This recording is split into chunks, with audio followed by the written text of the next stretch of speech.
Today I've got possibly one of my favorite tutorials, which is for these crochet shorts. This is maybe my favorite colorway that I've done them in as well. So I've made these ones for this tutorial, but in the past I've made these ones, which are kind of like a bit higher waisted. And then I also made these thicker but shorter ones, which were my first attempt at crochet shorts. And I do love them, like I love the design of it, but I used thicker yarn. And I feel like when you're wearing crochet shorts, you probably want them to be like as light and airy as possible because the weather will be warm, probably.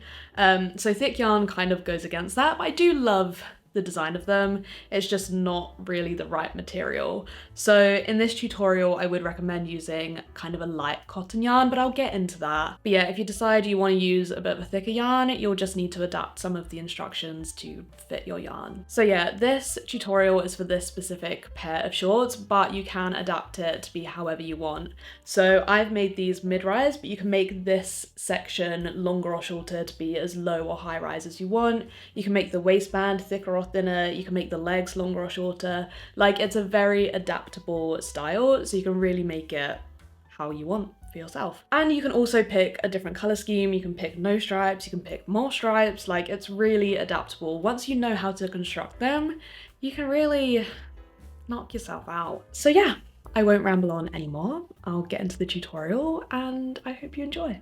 So before we start making, we need to take a couple of measurements. You don't have to do this, you can crochet and then try on as you go to check the fit, but if you prefer to work to measurements, then this is what you need. First, you want to measure around the largest bit of your lower body, and this will determine your waistband measurement. So you actually don't want to crochet your waistband to be the exact measurement of your waist. You actually need it to be the largest part of your lower body so that you can pull them on and off easily.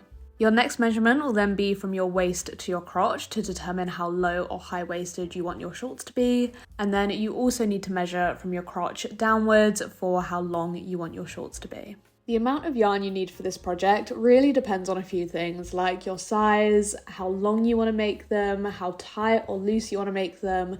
But as a rough guideline, I'd say about 2 to 3 balls of each colour for the stripes, but more of the colour that you're going to be doing the waistband in because you're just using more of this colour. I'm generally a size medium if that helps inform your decision on your yarn. I chose to use the Hobie Friends cotton yarn in this blue and red colour.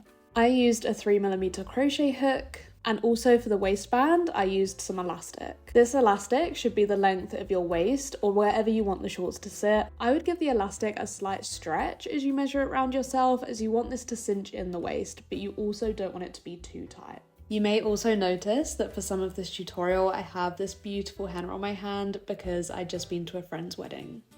So we're going to start by making the waistband, and the way that I make my waistbands is I make it double the width that I actually want it to be so that I can fold it over and encase some elastic in it. So for me, this meant my starting chain needed to be at least 17 chains long, as I wanted my rib stitch to be 16 stitches wide with 1 turning chain. For other projects like this, I have made this a little bit longer and had a bit more space to work with the elastic, but 17 chains keeps the elastic quite tight within the waistband, so that's the minimum you'd want to do. Once I've got my chain, I like to just hold up my elastic to it and make sure it's going to fit inside when doubled over. Once you have your starting chain, we're going to single crochet back down the length of it. So to do a single crochet, you need to push your hook through, pull some yarn back, yarn over, and pull through the 2 loops on your hook. Keep watching this as many times as you need to get the hang of it.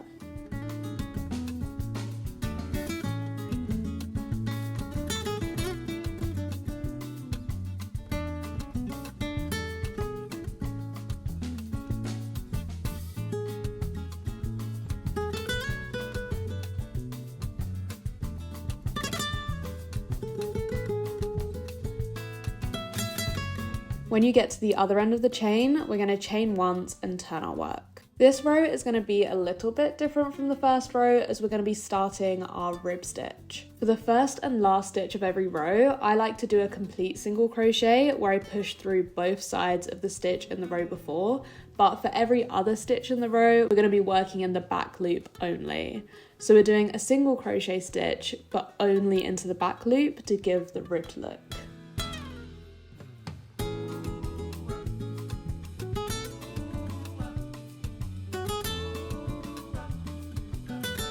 When you reach the last stitch of the row, do a normal complete single crochet again and then chain once to turn your work. The reason I do a complete single crochet at the end of the rows is because it just keeps it a lot neater, and we're going to want that neatness for when we fold over our waistband and encase the elastic. So when you're working your way back down the row, we're going to do a normal single crochet into the first stitch and then a single crochet rib stitch for the rest of the way down the row until you reach the last stitch, where again we're going to do the complete single crochet before chaining and turning the work. And then we're going to repeat this process row after row to give that ribbed look for the waistband. Do this as many times as you need to reach your measurement for the largest part around your body. So yeah, as a reminder, do not crochet the waistband to be the exact size of your waist unless this is the largest part of your lower body, as you need to be able to pull up the waistband over the largest part in order to get it to your waist, unless that is the largest part of your lower body.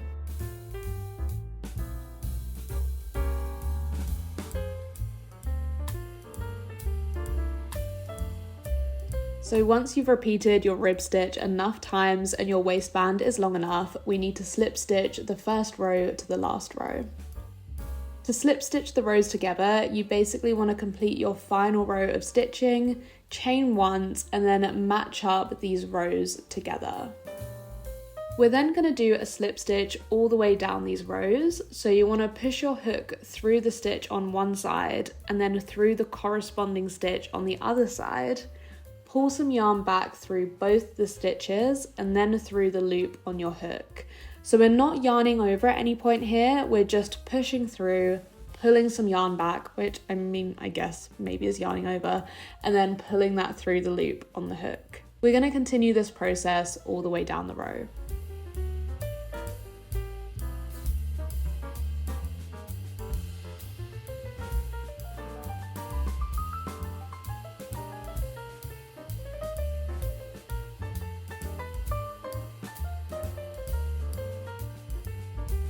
When you get to the last stitch, do not secure and cut the yarn because we're not done here yet. We're now going to insert the elastic. Once you've sewn up your elastic into a loop, we're going to place it over the ribbed waistband. And if you have a preference for which is the inside of your ribbed waist, then change it around now because we're going to be stitching this closed around the elastic. It's also totally normal if your elastic kind of scrunches your waistband at this point and looks a lot smaller than your ribbed band. In fact, that's good because it means that this is going to be cinching in at your waist. We then want to close the ribbed waistband with the elastic inside it. So your yarn is already attached to one side of your waistband from where we slip stitched the sides together. We're then going to do another slip stitch here from one side into the other side of the folded ribbed waistband. I feel like this is easier to watch than explain, so just keep watching what I'm doing. We're then going to repeat this process all the way around the waistband, but instead of slip stitching, we're actually going to do a single crochet as it has a bit more stretch to it. If we were to slip stitch all the way around, it could end up losing that elasticity we've given it. So into the end of each row of ribbing, we're doing a single crochet attaching both sides of the folded waistband together and encasing the elastic in it. If you're ever unsure about the number of stitches to do round here, it might be a good idea to count how many rows of ribbing you did and match this number. Or my kind of hack is to just do more than I think I need. I'd rather have more than less. So if you don't know if one area is the end of a row of ribbing and you're thinking of skipping it, I would just do a stitch into it if you think it's the end of a row and just carry on like that. As I said, I think it's better to have more stitches than less. You don't want to cinch it in too much.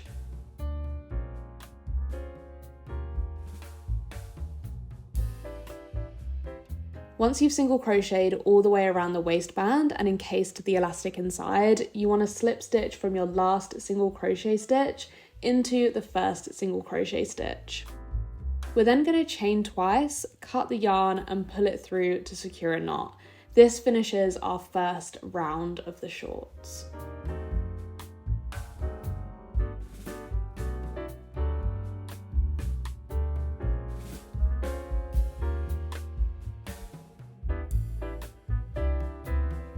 We're now going to start working with our next colour. That's if you choose to do the stripe design. If you're just doing a block colour, you can forget about this and just work round and round with that colour. But if you're changing colours, you want to get a slip knot onto your hook and then slip stitch it into the same stitch where we finished the previous row, or one of the stitches around it. I find it doesn't make too much of a difference, so just go for whatever's easiest for you. I also sometimes decide to do a single crochet to attach my yarn back onto my work rather than a slip stitch, as I find it matches the stitch height of the other stitches more without having to do chains, which I can find look a little gappy sometimes, but it's really personal preference, so just crochet in the way that makes sense to you. We're now going to be doing a half double crochet for the entirety of this round and just for the rest of these shorts. So to do a half double crochet, you're yarning over, pushing through the stitch, pulling some yarn back, yarning over, and then pulling this through all the loops on your hook. And then yeah, as I said, we're just doing this all the way around until we reach the back seam again.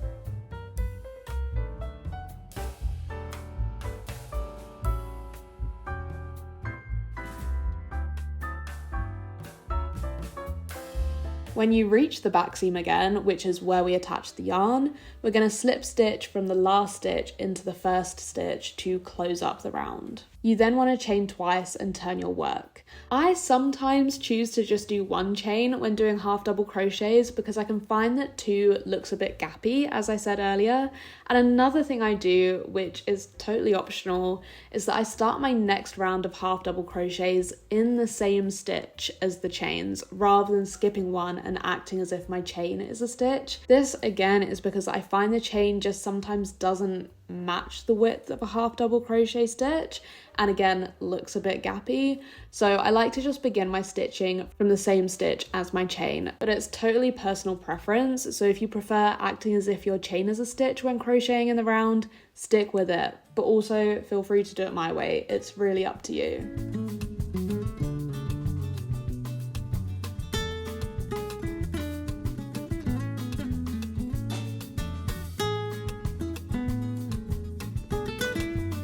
When you reach the end of this round, you want to slip stitch from your last stitch into your first stitch, chain twice, cut the yarn and pull it through to secure a knot.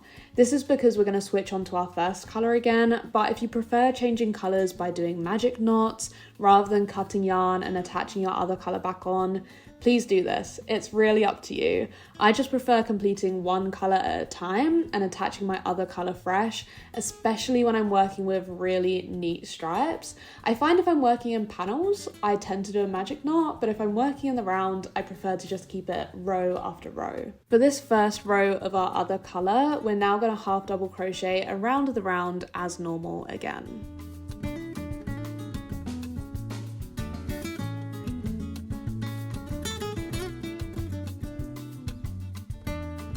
Finish the round by slip stitching your last stitch into your first stitch, chaining up and turning your work. On this next round, it gets a little bit different, but it doesn't have to, it's optional. And this is the same for every second row of this colour from now until we reach the legs. And basically, we're going to add some increases for shaping and some extra room if you need it. I needed it, so I added the increases. I find that I need more spacing around the back of the shorts and no more spacing around the front, so I choose to do all my increases in the back. So I half double crochet for a few stitches, and then we're going to do our first increase. To do this increase, it's as simple as doing 2 half double crochets into one stitch space. So instead of doing a half double crochet into each stitch, in this space, we're doing 2. Then we're going to crochet as usual until we reach where we want to do our next increase. So for me, this was about 10 more stitches along, and then I do another increase in the same exact way. I basically like to have 2 increases on one side of my back seam and 2 more increases on the other side of my back seam. I don't do any on the front of the shorts. So after doing these 2 increases on this one side of my back seam, I crochet as usual, and then when I've almost reached the other side of my back seam, I start adding my other increases. These increases are optional and if you need them, and you can also add more if you want, less. You can do them on every row, on every 4th row, every 10th row, like it's really up to you. But I just find it's quite evenly spaced if I do 4 increases every 2nd row of my 2nd colour. I find the best way of making these shorts is by trying them on as often as you can so you can get the sizing just right. So if you're making them and then you try them on and you're like, oh, these are a bit tight, you can add in more increases in the next rows. And if you're trying them on and you're like, these are good enough, they don't need to get any bigger, stop increasing. So yeah, I would just keep trying them on as you make them. And if you're making them for someone else and using their measurements, just make sure that your rounds match their largest width measurement. And then we're just going to continue crocheting 2 rounds of each colour, adding as many increases as you need to make sure the shorts are fitting right until you reach where you want to introduce the crotch. You can make these shorts as high or low waisted as you want by crocheting more or less rows for the main body of the shorts. So just as I said, keep trying them on or stick to your measurements for how long you want the body of the shorts to be. Once you've crocheted your desired amount of rows, you'll need to place a stitch marker halfway around your round. This should be opposite your back seam.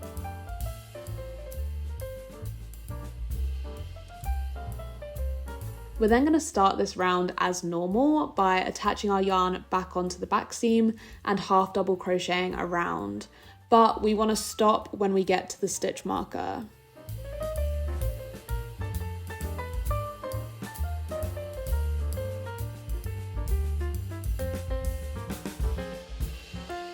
When we reach the stitch marker, this is going to be where we introduce our crotch, and we're going to do this by doing a chain. This is going to split this one round into 2 rounds so that we can have 2 legs. I find that anywhere from 25 to 45 chains seems to be a good amount here, but you might want to measure from the front to back of your crotch and match this measurement. Or you could also measure a pair of shorts that you already have that fit well and match this length. I chained 28 for my crotch if you want to use that as a reference.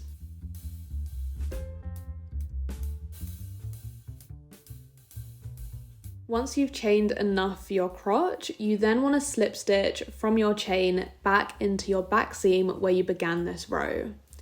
Then chain, turn your work and start half double crocheting back down the chain you just made. And it's a good idea to check on this chain, and any chain you crochet really, that the number of stitches you're doing matches the amount you just chained.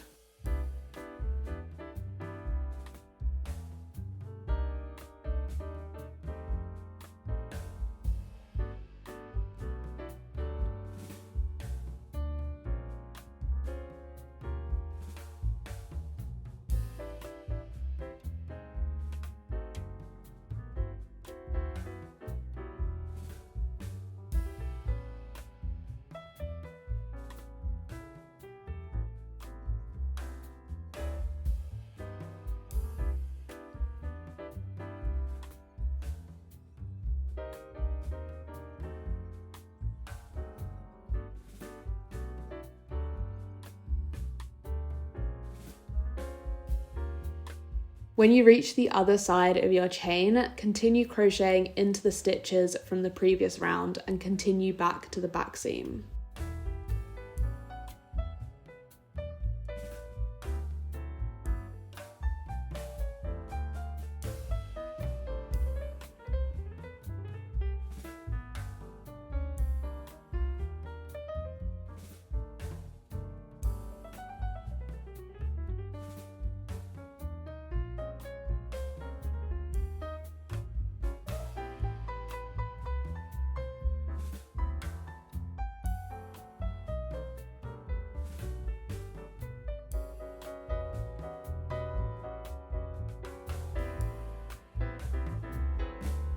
When you reach the back seam, we're going to finish off the row how we always finish off our colour sections, by slip stitching from the last stitch into the first stitch, chaining, cutting the yarn and pulling it through to secure a knot.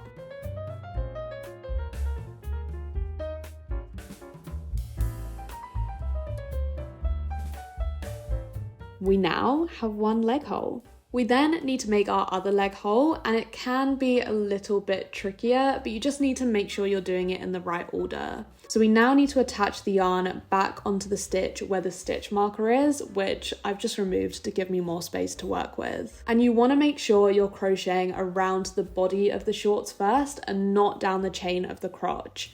This might mean that you need to attach the yarn to the back seam instead of the front, or maybe you need to turn your shorts inside out to make sure that your stitches are facing the right way.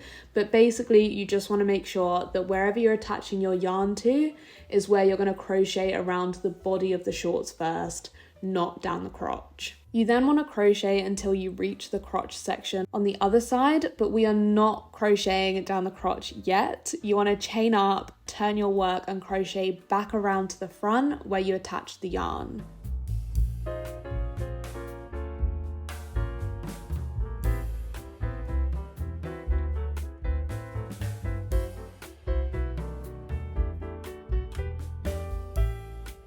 So once you've reached the front or wherever you started your round on the last row, we're now going to crochet along the crotch section. But before doing that, we want to slip stitch from our last stitch into the next stitch along, which should be the stitch where you started your chain for the crotch. And this is just so that we can introduce that crotch section into this round as well. You can just crochet along the crotch without doing this, but you might end up with a little gap, which I guess you could just thread together and like tie a knot and kind of bodge it together and make the gap less obvious. But I find doing a slip stitch from your stitch that you're on into the next one along just closes up that gap without needing to bodge it. So then we're just going to crochet along the crotch section. Make sure when you're doing this that you're crocheting into the chain or into the gaps between the stitches you've already done on the other side, and that you're not crocheting into the stitches we did on the other side. It should feel fairly obvious when you're doing it, but it's worth double checking.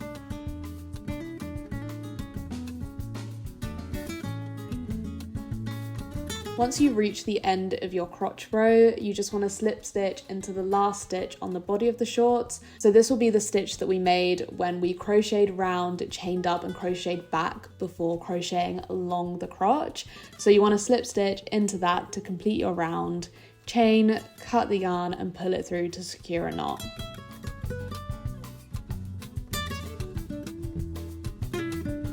So this now means that we've split our one big main body round into two separate rounds for our two leg holes. For my leg holes, I always choose to attach my yarn in the middle of the crotch row.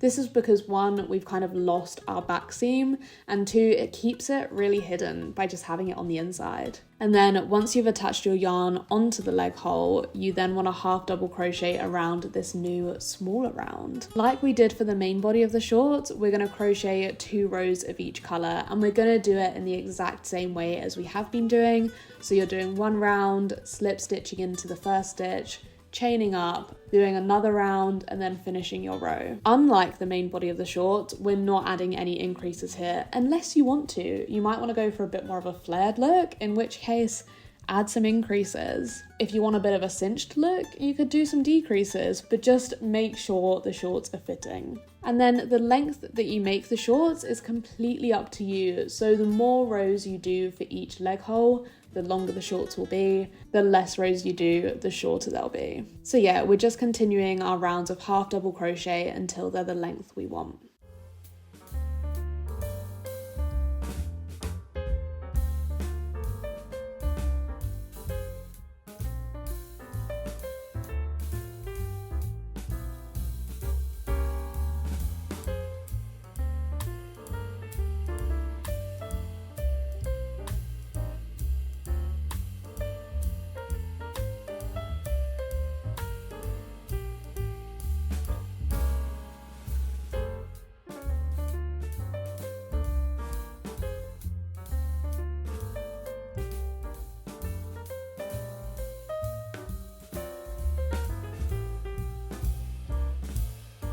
Once you've done this process around one leg hole, you then just need to repeat the exact same thing on the other leg hole to create the other leg.